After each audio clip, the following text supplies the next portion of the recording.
या normal crash की तरह इसको देखना। जब किसी भी क्रैश की, चाहे हेलीकॉप्टर या एयरक्राफ्ट, जब क्रैश होता है तो उसका प्रोसीजर एक होता है और उनके मेन कॉलम्स होते हैं। आप चाहे पहले इन्वेस्टिगेट करते हैं, क्रैश हुआ है उसके पहले डॉक्यूमेंट्स देखते हैं कि भाई कब फ्लाई किया था, क्या खराबी थी, कौन कौन सी खराबी निरंतर हो रही है, उसके पार्ट्स कब बदले गए थे, मेंटेनेंस कब हुई थी, अगला मेजर कब ड्यू है, ये सारी की सारी चीज़ें। और ख़ास कोई इन दिनों में कोई खराबी थी जो निरंतर हो रही थी, वो भी देखते हैं। फिर उसके बाद में ये सारा कुछ देखने के, डॉक्यूमेंट देखने के बाद, पायलट के बारे में पता करने के बाद, उसकी मेडिकल रिपोर्ट्स करके देखा कि वो भी कैसा था, क्या था उसका तजुर्बा वगैरह, वेदर तजुर्बा सौटी के लायक था कि नहीं था, ये भी देखते हैं। फिर वो देखते हैं, जाते हैं क्रैश साइट पर।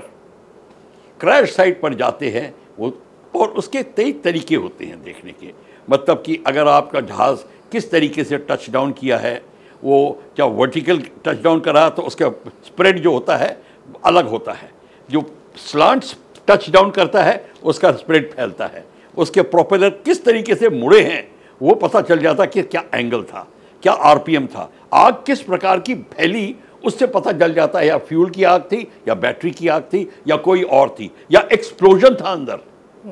वो भी हो सकता है।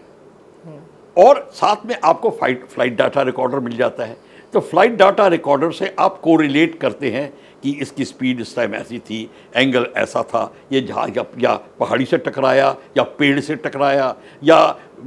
पावर लॉस हो गई थी। फिर उसका जो कॉकपिट वॉइस रिकॉर्डर से पता चल जाता है कि पायलट क्या कह रहा था उस समय, कि उनकी आपस की कन्वर्सेशन क्या थी, को पायलट और पायलट वो आपस में क्या बोल रहे थे, कौन सी इमरजेंसी थी, क्या फायर की थी, क्या हाइड्रोलिक की थी, क्या इलेक्ट्रिकल इमरजेंसी थी, या बैड वेदर के कारण हुआ, ये सारा का सारा जो है पता चल जाता है। और फिर जब पार्ट्स होते हैं जो फैले होते हैं उनको वो एकत्र करके वो उसको लगाने की कोशिश करते हैं। फिर पता चलता है कि किधर कहाँ प्रॉब्लम आई, पता चल जाता है कि इलेक्ट्रिकल प्रॉब्लम थी, या तारें लूज थी, या पुराने तारे वाइब्रेशन के कारण कई बोइंग 737 वगैरह में, जैसे पटना क्रैश हुआ था, मैं टेलीविज़न पे गया था, उस क्रैश में मिनिस्टर आके कहते हैं 1 घंटे के अंदर क्रैश के बाद, वो पटना क्रैश हुआ था जो 97-98 में हुआ था, वो पायलट की गलती है। मैं गया, मैंने कहा किसको, भगवान भी नहीं कह सकता पायलट की गलती है जब तक वो इन्वेस्टिगेट ना करे, पूरी इन्वेस्टिगेशन करो।